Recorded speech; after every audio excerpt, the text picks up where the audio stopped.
Greetings, dear ones. I am Kryon of Magnetic Service. And so we are here again. It is time to make some more sense of what you're doing. A bigger picture is always good. For sometimes it is not always available for you to see that which is perhaps out of the sight of the choir itself. It's a larger picture. And you fit into this picture beautifully. The earth's history is grander and greater than any of you know. And in a bigger scenario, the ancients knew it. There was a time clock running that would affect what you did. Although you have been here with the knowledge of dark and light for almost 200,000 years, it has only been in the last 30,000 that civilization has developed and the test really began. And the test is this: what would humanity do if left alone without guidance? And where would it go? How would it proceed? Your archaeologists are linear. They have a preset bias that says that civilization grows and always starts small and gets better or worse, but it starts from one point and goes to another. And as they dig and as they look and as they search, this is the bias. What they don't know and what they did not expect is that there have been 4 civilizations of the planet. When left alone, humanity destroyed itself almost 4 times. In the future, archaeologists will discover this. Let this be a time of notification. For this is being shown and it's being recorded. And as odd as it may sound, let this be said now, that archaeologists will discover things that do not make sense in the chronology that they expect. Earth is far different than you think. Add to this what we have told you before, that in a galaxy which is billions and billions of years old, 30,000 years is very quick. Is it possible, dear ones, logically, in the billions of years that the galaxy has formed, that life would have formed quicker on other planets than yours? And the answer is yes. You are the new kids on the block. And so with all of this known, I give you a setup. And the setup is this. Let me ask you about your children. You watch your children grow and you are aware of consciousness shift. The human brain starts to develop, and eventually it will get to a place where it is thinking as an adult. And in that period of time, the children will awaken to themselves, they'll have self-realization, and they will treat it differently depending upon how old they are. Some will move forward, some will not, depending upon the guidance you give them as a parent. Some will turn into survivalists and bullies. Some will use force against the others for things they want and don't have. Some of them will not play well together with others. And as they grow with your guidance, they will. There will be an elegance that develops within the adult as they grow. And the parent will breathe a sigh of relief that they made it and that they're there. I want you to picture something right now What if you weren't there? What if the planet was only children? What would happen? Without guidance, without wisdom, without the elegance that you know about of human behavior and maturity, what would happen? Books have been written about that possibility. One of them, The Lord of Flies. Would you end up with marauding children, killing one another, having no concepts of the elegance of getting along? I think you see the metaphor, do you not? And this is what you had. 4 times the earth turned into a situation where civilization could not get along and ended itself 4 times. This is the 5th time. And this time was foretold by the ancients. The ancients said it was the last time. And when you turn this page, if you had not learned by yourselves what you needed to learn, you would have the end of humanity. And that was your prediction, if you recall. In your scriptures, that was the prediction. But the ancients had a different one. The potentials that if you would turn the corner, something else would happen. An elevated consciousness would begin. Now, use your common sense and your logic. Do you think that would have simply happened by itself because you passed the marker, or would there be some outside influence because of it? In come the parents. The transmissions from the great central source, representing other planets of ascension, will be given to you, received here. And what will it give you? What is appropriate? What would you give if you found a tribe that had never advanced, that was thousands of years old, had never heard of anything else on the planet, and were losing their population due to disease and death and bad water and all the other things, and you suddenly found them? What would you give them? Let me ask you this. In all logic, what would you give them, dear human being? Would it be McDonald's and Monsanto? No. Let's start to think about it.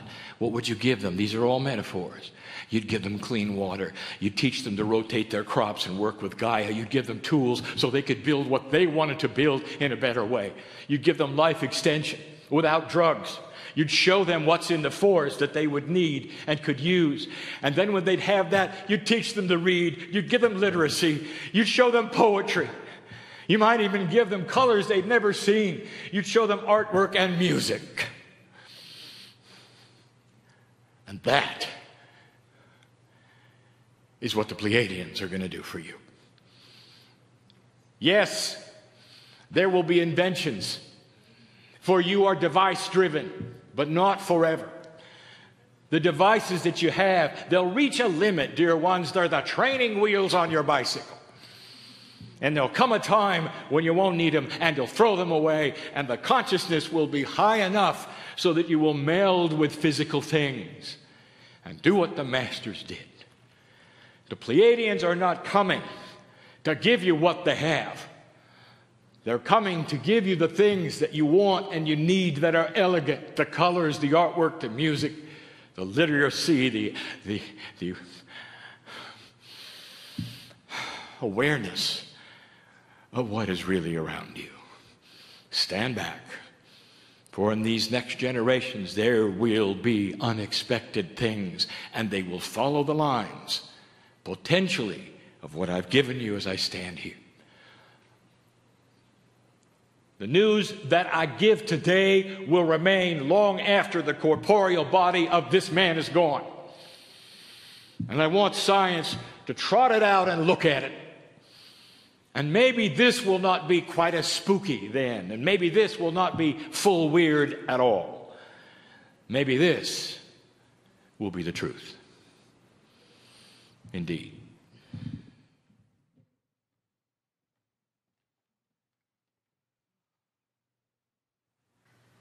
Channeling is interesting. For the recipient and the one who delivers it must be out of the way. My partner steps aside. In order for this to happen in the way that I wish it to happen for you, he can have no foreknowledge of what I want to do. And what I wish to do depends upon this room and how receptive it might be to something you did not expect. First, let me set the scene. The mountain that you celebrate, that you've come to see, is alive. And there are many books that have been written about it, and there have been those who have channeled those in it. Aurelia Louise Jones is here. She did not reincarnate. She went to be in the mountain where she belongs. And in the process, she had a reunited time with Adama. You should know Adama. You cannot leave this place without a message from Adama. Adama will speak for himself, herself, in just a moment. The information that has been esoteric to the max, unbelievable, is that in the mountain there is a city. And the city is basically Lemurian, mostly Pleiadian, which we have described is the same thing in this case. And that it has a purpose. There are those who continue to channel Adama accurately with truth. And they do it with the filters that they would have based upon what they expect. And I want Adama to set the record straight. Now, this may seem odd, but of course the whole thing seems odd. The human being channels Kryon, and I'm stepping in to channel Adama.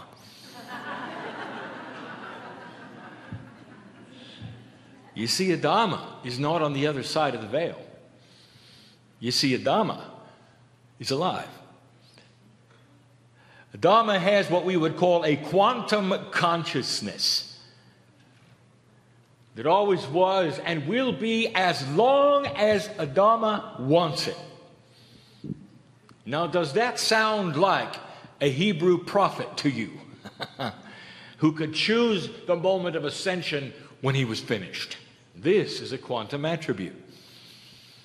Imagine life as long as you wish it to be, either corporeal or not, and a transition on your schedule.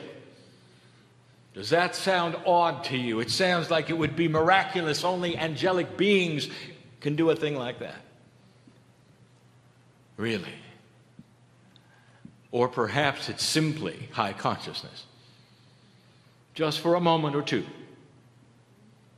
let us see what Adama has to say.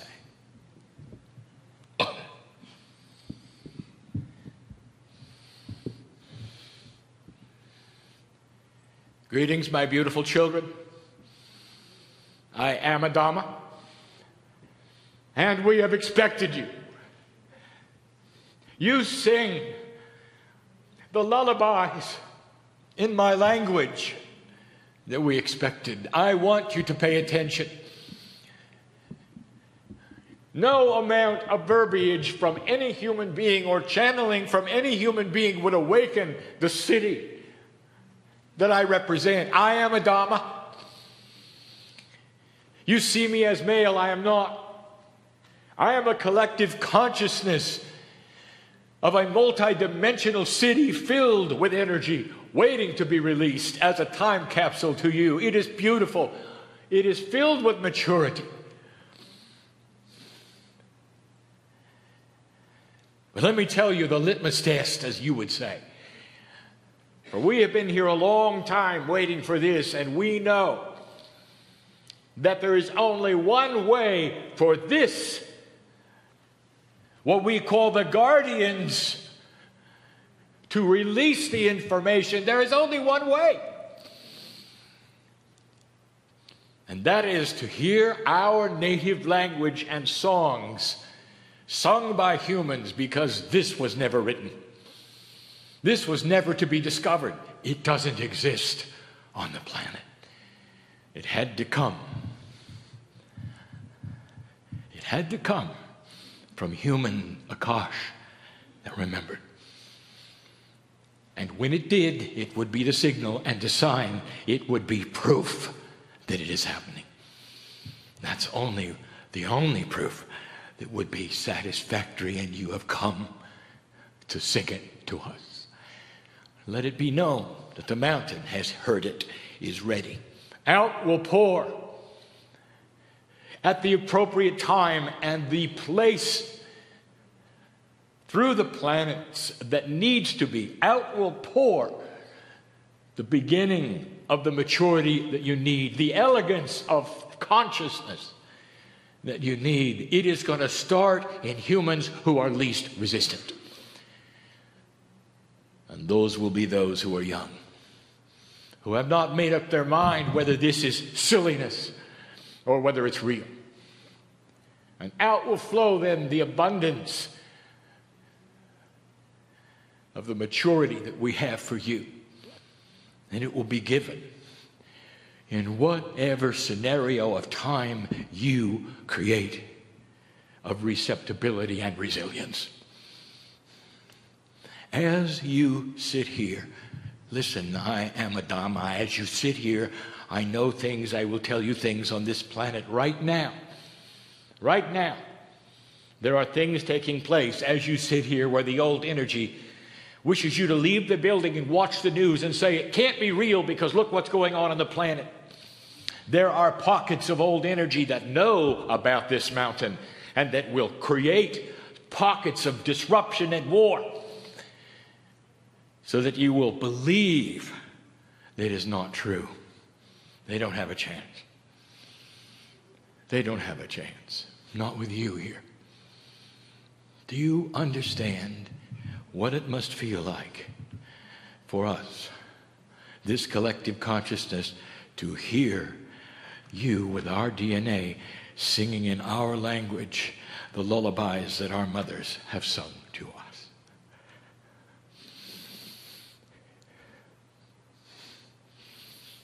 Thank you. Finally, it is time. I am a Dhamma. Thank you. Today, the mountain celebrates.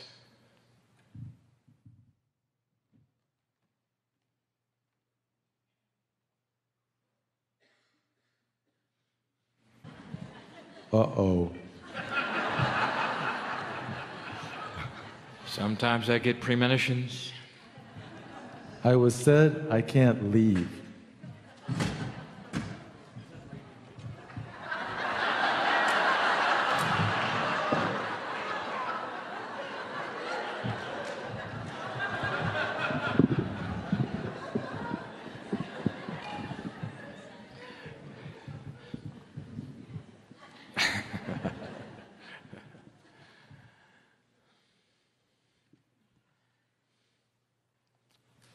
My partner steps aside. I ask him to put Ya-E in the chair because we want to talk to him. Ya-E, first of all, this is not an assignment. We're done giving you assignments because you already know before we give them and are halfway through the process. And that's what we wish to speak about. The process that's going on the planet right now, you will understand far better than anyone, so I speak to you. The reception is coming in a quantum way from the center of the galaxy, which is collected from others who are ascended. The collection is from planets who are ascended. The Pleiadians have their parents, they have their parents. There are many in ascension. So it is a collective wisdom all over the galaxy delivered to this planet. It is received through the portals that represent the 12 time capsules of the planet, the pairs that have been discussed. This is the fourth pair to open. You are now calibrating it. It is transmitted through the ground and then is reflected upon the three grids of the earth that we have discussed in the past, the magnetic, the crystalline, and the Gaia. Together they posture human consciousness, and human consciousness then is postured through the DNA, which then reflects that quantum energy which is passed from the grids to it. Some of it is given real time to the humans on the planet at the time. Most of it is given to the wombs of those to be born. Therefore, the children will awaken first and change the planet right under the feet of the adults. That is the system. Now, what I want to tell you, oh, shockingly accurate one, is that as this begins, and it begins now, the choir is going to change. It has to. For this has been the beginning, the awakening. The tones that you have remembered have come, literally, from one Pleiadian, and that was your mother. Because your mother is still alive, not corporally, but consciously. And she delivers this, waiting for you to awaken. You are remembering, of course, the lullabies, the sounds, the language, all of the things. But up to now, sir, you have remembered it in a linear fashion. And in this linear fashion, you would receive it, you would record it, you would write it down, you would give it to those who would direct it, you would sing the tones to each other in a way that would create other energies and awaken these portals that we have described to you. And that system is now changing. The tones as sung are accurate and will remain accurate, and they still do the same things, but there are more advanced tones coming. Now, the numerology of the last tones that you sing should give it away. For they are 27, 28, 9, and 1. Completion and new beginning. And so the choir completes a segment of energy and closes it here in Shasta. And when it reopens by the Orange Rock in Uluru next year, I want you to sing something a little different. Here is what you already know, because you are sensing that it's coming. It's going to be the choir and Yahweh. It's going to be a triad. The 3 represents the catalyst, and the choir becomes a catalytic calibrator of the future portals to open as the time capsules we describe. And the part that you're going to play in some of the new tones are going to be different, for they're not going to be linear. The linearity should be carried by the choir singing 2 kinds of tones that are simple, that would create a bed for you to channel over. The new tones that you will give over the choir as the third energy with the 2 will not be delivered in advance, Yahweh. They're going to be channeled in real time as you do it.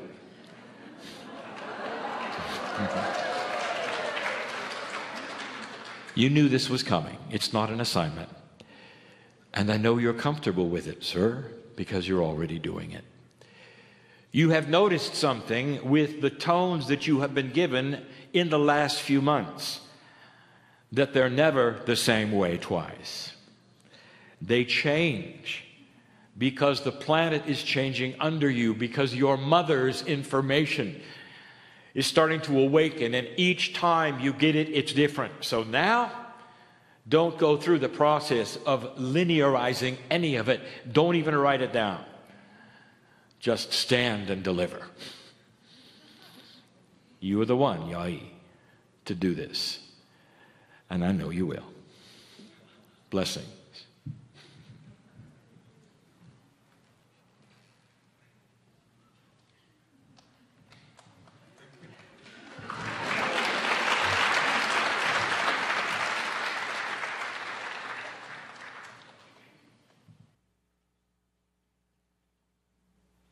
My partner steps aside. All through these last 2 years, I have attempted to demystify the kinds of things that are happening now on the planet that seem odd.